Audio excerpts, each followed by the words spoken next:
Hello everyone, this is Jason from Primetime Aquatics, and in this video I am going to show you the largest tanks I have ever seen in my life with some of the largest fish I have ever seen, so stay tuned. Hello everyone, this is Big Rich from Ohio Fish Rescue, and you're watching Jason and Primetime Aquatics. Awesome channel. So this is the Ohio Fish Rescue. I know some of us have seen this before, but I wanted to take a special look at a couple things. One, I want to talk about the fish and how we as fish keepers need to be responsible fish keepers. As you can see, some of these fish are quite large as we're looking at the 58,000 gallon indoor pool that has now been turned into a pond. And I also want to look at filtration, which I think is pretty interesting on a fish room with this many tanks that are so huge. We're looking at over 80,000, I think it's something like 87,000 gallons of water. Hard to manage. So here you see that little hose is kind of dripping in some water, and that's dripping in fresh water, and it goes throughout the pool. And you can see here, it actually gets returned on this side. And what I wanted to show you here is that they've got a reverse flow under gravel filter in this pool. And they also have all these plants that are helping take out the nitrates. They do a lot of natural stuff here. I thought this was cool. This was a Cichlid tank that was in that same area.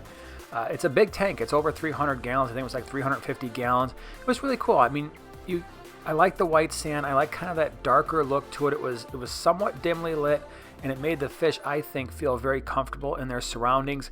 There's some aggressive Mbuna in here. I saw some bumblebee cichlids in here that can get pretty darn aggressive, but I think with it being a 350 gallon tank, probably going to be in pretty good shape here. A lot of cover, and again, it's just a really cool thing to see. We often don't see Mbuna cichlids kept in such a large structure. This one is. Now, what's interesting about this entire fish room, as we really start to look at it, I'm going to show you some of the filtration here in a minute. I'm going to show you some very, very large fish, is the way in which this fish room is filtered. They shoot for around 10 parts per million nitrate, and the way they get that done, as we've already seen, is with the inflow of constant, what we normally call a drip system, but this is a constant flow of water. It's also being dosed with prime as it's going through, and then it goes through this entire system. We've already seen the use of plants. What I think is very interesting is when we get into the main fish room, you're going to see a rather large, basically a sump. This is the fish room when you walk in. Very large tanks. It's one of the only places that I know of where some of the tanks in the back, like a 265 gallon tank, is considered small. This is an 800 gallon, essentially it's a sump with lots and lots of biomedia. You could see here as well, lots of pothos. Again, trying to use nature to remove the nitrates to lessen the amount of water that has to go into the system. None of these tanks are water changed per se, but they also, these large cans also had a lot of biomedia going into this pool, but the water changes constantly are refreshing the water, making sure that nitrates don't build up. So it's not like they have to do 20% water changes by hand or something like that. That would take a lot of time. You can see here, this is the tank when you first walk in. It's huge. It's a plywood tank, and it is around 3,000 gallons. It's something like 16 feet long and about 4 feet high and about 4 feet wide. This Pacu they recently rescued out of a 125 gallon tank, and that Pacu was huge, well over 3 feet, but they're also super tall, rather thick bodied. A lot of these fish, it's so hard to see. This is a tank that's 4,400 gallons. It's so hard to gauge the size of these fish. Now, those tinfoil barbs you're seeing there, those tinfoil barbs are the same size roughly as the ones I have in my 150 that look really big. But here, they look like tiny little ditherfish. They're some of the smallest fish in this tank. And those tinfoil barbs, if they're anywhere close to the size of mine, they're somewhere in that neighborhood of 12 to 13 inches. But it just goes to show you how large some of these fish can get. And I think the point that really struck me as I walked through this fish room is pet stores have to do a better job educating customers and not selling fish that 99.999% of people simply cannot keep. You've got Pacu here that are, almost 3 feet. The iridescent sharks here are absolutely massive. It's so hard to gauge just the size. That Vieja there is full grown. It's one of the biggest ones I've ever seen, and yet it looks like a tiny little fish in this setting. The largest iridescent shark that they have there is really close to probably 36, 38 inches, but it's also very thick bodied. It's a huge fish. You see the knife fish here, also very, very large. The giant gouramis are big, but again, it's so hard to judge scale when you're dealing with a 4,400 gallon tank that was taller than I am, and it was probably 10, 12 feet long. These barbs were really cool. So these barbs here, I forget the exact name, but they were big. I mean, they were easily at least 2.5 feet. The arowana that you see, people say, oh, I want silver arowana. That's fine, but you're going to need a massive tank. And here's that really, really large iridescent shark. And by the way, they have even bigger ones in the 58,000 gallon pool. You see these fish at pet stores. In fact, I was doing pet store tours while I was in Ohio, and it's just unbelievable that some of these pet stores are still keeping these fish, and people buy them because they look like sharks when they're young, and they're really cute, and they've got the kind of the silver with the blue stripes, and maybe they're a couple inches, 3 inches, and yeah, it seems like they're going to be fine in their monster 125 gallon tank until you realize that big one that we're seeing, no way would it ever come close to fitting in a 125 or even a 265 or any. You'd need a tank such as what we're seeing. This is another really big tank, about 1,000 gallons, and here we've got some tinfoil barbs and some ballast sharks.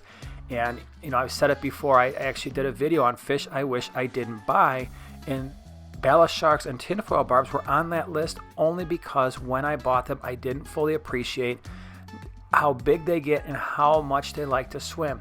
You get them in the right size tank and you see this where they're relaxed and they're just kind of doing their thing, and it's appropriate size. Very cool. And it's you see these things and you realize, wow, you know what? Some of these fish, either people should go through some kind of a questionnaire or prove that they've got the means to take care of these fish, because they just get absolutely enormous. And I think sometimes people say, okay, you know what, I'm going to get these fish, and then when they outgrow their tank, I'll either give it away or I'll get a bigger tank, not realizing just how big that those tanks need to be. This is somewhere in the neighborhood of a couple 100 gallons at least. I think it was probably larger than that with this blue puffer. This is a magnificent fish, and I know because you see them on the internet. Oh, I'm going to get one. It's going to be awesome, and then I'm going to get the pin and put it in my hat, and that's great. But be prepared to have a very large setup for these fish because they get big, they get wide-bodied, they need their space. And you can see here, this one has it. But again, just having a 125 or 150 isn't going to cut it for this fish long term.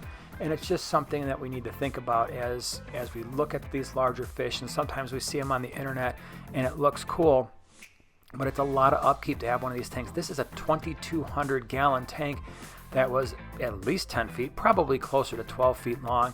And it's lightly stocked here. I like what he did with it. It's actually you got a lot of albinos. I think we'll come back to this tank in a few minutes, but it's pretty cool. This one here, kind of like an indoor koi pond. I think this tank was somewhere around the 500-ish gallons, maybe slightly less. And, just a lot of koi just doing their thing, and they had the space to spread out. I think about it, a lot of times people don't have a pond outdoors that's quite this large. So that was pretty cool. And then here we've got some really cool stingrays.